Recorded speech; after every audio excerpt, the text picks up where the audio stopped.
अब तक हम पढ़ चुके हैं कि तीनों बच्चे लेखिका एवं दो वृद्ध क्या कर रहे हैं, ट्रेन पर सफ़र कर रहे हैं, अपने अपने स्थान जा रहे हैं। तीनों बच्चे जो हैं घूमने के लिए निकले हैं। दिल्ली घूमने के बाद वे लोग जयपुर जा रहे हैं। और लेखिका जो है मनीषा कुलश्रेष्ठ, वो क्या है, अपनी बच्ची लड़की का नाम है निशी, वो लाने क्या है जयपुर जा रही है। अब वह सोचती है, उनके लेखिका जो है उनके दो बच्चे हैं, एक बेटा जो कि IIT में पढ़ रहा है, IIT दिल्ली में पढ़ रहा है, और बेटी को भी काफ़ी पढ़ाया है, वह MBA कर चुकी है। पर क्या है, उनको पढ़ाने के बाद बेटी जो है, बेटी को उन्होंने शादी दे दी। तो वही क्या है, MBA पढ़ने के बाद क्या है, जब शादी दे दिया तो वह सोचती है क्या उसने ठीक किया। और ये जो 3 युवा पीढ़ी है, ये किस प्रकार खुले आम घूम रहे हैं। पहले तो वह सोचती है कि शायद उनके माता पिता ने उन्हें क्या कठोर अनुशासन नहीं किया। फिर सोचती है शायद बच्चे ही काफ़ी जिद्दी हैं, टेढ़े हैं, अपने मर्जी से निकल गए होंगे, वे अपने माता पिता की बातें नहीं सोचते। भला 18-19 उम्र के बच्चे जो हैं, इन्हें अकेले कैसे छोड़ दिया गया। तो उसके आगे हम पढ़ेंगे। अब वह एक पैसे की पति का मुंह देखती है। देखो, निशी का तो शादी दे दिया, MBA तक पढ़ी, पढ़ क्या है, अब पति चाहेंगे तभी वह नौकरी कर पाएगी। तो अब क्या है, हाउसवाइफ होकर रही है। अब वह क्या एक पैसे के लिए पति की तरफ देखती, पति अगर रुपए दे तो उसका हाथ खर्च चलता है। तो इसीलिए वो क्या है, अभी हमेशा एक पैसे के पति का मुंह देखती है। कहने का बड़ा बिजनेस है तो काफी बड़ा बिजनेस ही उसके परिवार में। पर 3 भाइयों में सबसे छोटा उसका पति हमेशा बेवकूफ बनता है। मतलब उसके पति, निशी के पति लोग 3 भाई हैं और उसके पति जो है सबसे छोटे हैं, और इसलिए वो बेवकूफ बनता है। मतलब बड़े लोग जैसा कहते हैं उस हिसाब से चलते हैं। खाने पीने की कमी नहीं है, घर पर कोई खाने पीने की कमी नहीं है, बड़ा घर है, संयुक्त परिवार है, सब मिलजुल कर रहते हैं। पर निशी अपने आप से बहुत से कुछ खरीदना चाहे, कहीं घूमने जाना चाहे, वह सब नहीं कर पाती। वो इंडिपेंडेंस नहीं है कि वो कहीं घूमने जाए, उसे कुछ खरीदना है, मन करता है कि कभी हाथ में पैसा होने से क्या लगता है भाई ये खरीदे वो खरीदे, पर वह आज़ादी निशी को नहीं था। मायके तब अब उसे अकेले ट्रेन में बच्चों के साथ आने से डर लगता है। अब बेटी जो है इतनी बड़ी हो गई है, उसके 2 बच्चे भी हो गए, मगर फिर भी मायके आने के लिए वह डरती है। दामाद के पास फुर्सत नहीं कि वह छोड़ जाए, दामाद के पास भी समय नहीं कि पति को ये अपनी बीवी को आकर छोड़ जाए, बस उसी को तो लेने जा रही हूँ।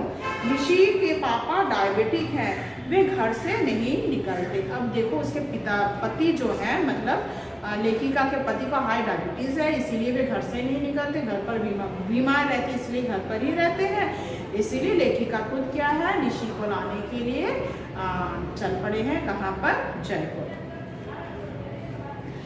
आज निशी आर्थिक रूप से स्वतंत्र होती तो वह सोचती है, यदि निशी आज क्या है नौकरी करती तो क्या यह दिन देखने पड़ते कि पति हाथ में पैसे देंगे तो वो खर्च कर पाएगी, नहीं तो नहीं। तो इस प्रकार क्या है, वह मन ही मन सोचती है कि आजकल के बच्चे जो खुल्लम खुल्ला घूम रहे हैं, नौकरी कर रहे हैं, वह बेहतर है, या जिस प्रकार उसने अपनी बेटी को पाला उस प्रकार।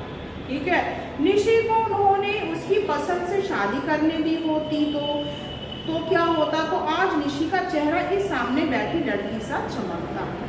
तो यहाँ पे वो सोचते, देखो अरेंज शादी हुआ, अनजाने व्यक्ति से शादी की, और यहाँ पे ये जो 2 बच्चे हैं, मतलब यहाँ पे लीजा और रोज़र के बारे में कह रहे, देखो इनका चेहरा, मतलब लीजा का चेहरा कितना दमक रहा है, वो अपने मर्जी से शादी करेगी, कितनी खुश रहेगी, उसे ऐसा प्रतीत होता है।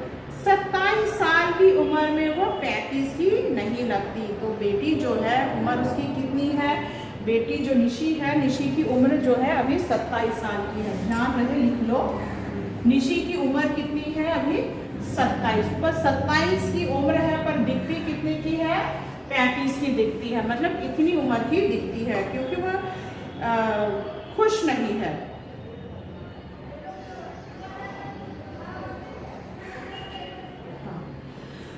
हर समय एक स्थायी हताशा उसके चेहरे पर नहीं होती, हमेशा क्या है, वह मन उदास करके बैठे रहती है। लेकिन ये बेहयाई खतरों को आमंत्रित करता खुलापन। फिर वह सोचती नहीं नहीं मेरी बेटी ही ठीक है, आजकल जो खतरा है इतना खुलापन रहने से तो डेंजर भी है, यही सोचती है। मैं असमंजस में थी, तो इसको अंडरलाइन कर लो, मैं असमंजस में थी। इसको लेखिका क्यों असमंजस में थी?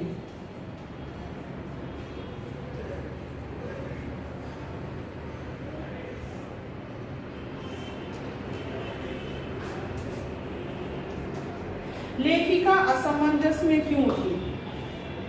ठीक है, क्योंकि वह सोचती है इस प्रकार का खुल्लम खुल्ला घूमना बेहतर होगा या जिस प्रकार उसने निशी को पाला, मतलब एकदम से कंट्रोल में रखकर।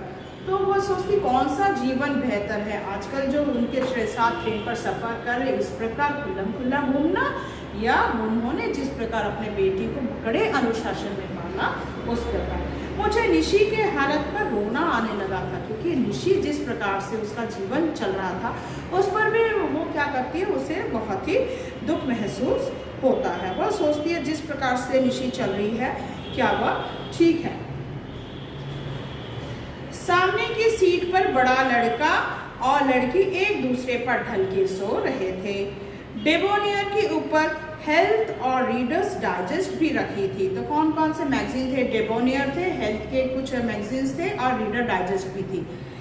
चीप मैगजीन अधखुली ट्रेन के फर्श पर लौट रही थी। तो ये जो मैगजीन है चीप मैगजीन, तो ऐसे खुल्लम खुल्ला जो पिक्चर्स है इस प्रकार खुलेआम खुला पड़ा हुआ था। तो आज का युवा सब कुछ पढ़ता है, आजकल की युवा पीढ़ी क्या हर प्रकार की हेल्थ का मैगजीन भी पढ़ रहे हैं, डेबोनियर जैसे मैगजीन भी है, हेल्थ रीडर्स भी पढ़ रहे हैं, तो हर तरह के मैगजीन्स पढ़ते हैं। छुटके ने फिर वॉकमैन चला लिया था, पर इस बार थोड़ा कम लाउड। डॉक्टर और उसकी पत्नी बड़ी तल्लीनता से रमी खेल रहे थे। मुझे अपने आप अचानक बहुत अकेला लगा। लेखिका को अकेलापन महसूस होने लगा। पैर लटके लटके सूज आए थे, पैर सूज जाते हैं, मतलब एक प्रकार से क्या है, पैर लटकाए बैठे रहे तो उम्र के बाद, एक उम्र के बाद है ना पैर में दर्द होने लगता है, बल्कि सुन पड़ने लगे थे। मैंने ऊपर कर लिया। ट्रेन तेज रफ्तार से उष्ण कटिबंधीय जंगलों से गुजर रही थी। अप्रैल का महीना था, मौसम गर्म होने लगा था। सुबह से 10 बजे ही दोपहर का एहसास हो रहा था। भूख भी लगाई थी, लेखिका को भूख भी लगी थी, पर मेरे पास क्या भरा था, उन्होंने तो क्या दिया था ना, उनका व्रत है और उनके पास कुछ था भी नहीं। क्या थे? 3 सेब थे, एक सैंडविच, एक भूला भटका चाय वाला उधर से गुजरा तो मैंने उसे रोक लिया। तो जब चाय वाला ट्रेन पर चाय वाले जैसे चढ़ता है तो उसे रोककर वह चाय लेती है। मेरे पास खुले पैसे नहीं, तब लेखिका के पास छुट्टे नहीं थे। छुटके से पूछा तो उसका जवाब था 1 मिनट। छोटा जो लड़का था, मतलब ठीक, वो कहते हैं 1 मिनट आंटी। जेब से उसने 3 रुपए निकाल कर चुका दी। तो वो क्या करता है, 3 रुपए दे देता है। मैंने कहा भी I need change only, come on mom, कहकर वह खीखी हंसने लगा। तो वह कहता छोड़िए ना आंटी, ठीक है, मॉम कहकर पुकारता, कहता छोड़िए ये 3 रुपीज चेंज, कहकर वह हंसने लगता है। और तब लेखिका उसे क्या करती है, सैंडविच ऑफर करती है। आशा करती हूँ यहाँ तक आपको समझ में आया होगा। बाकी मैं आपको पार्ट 9 में पढ़ूंगी। धन्यवाद।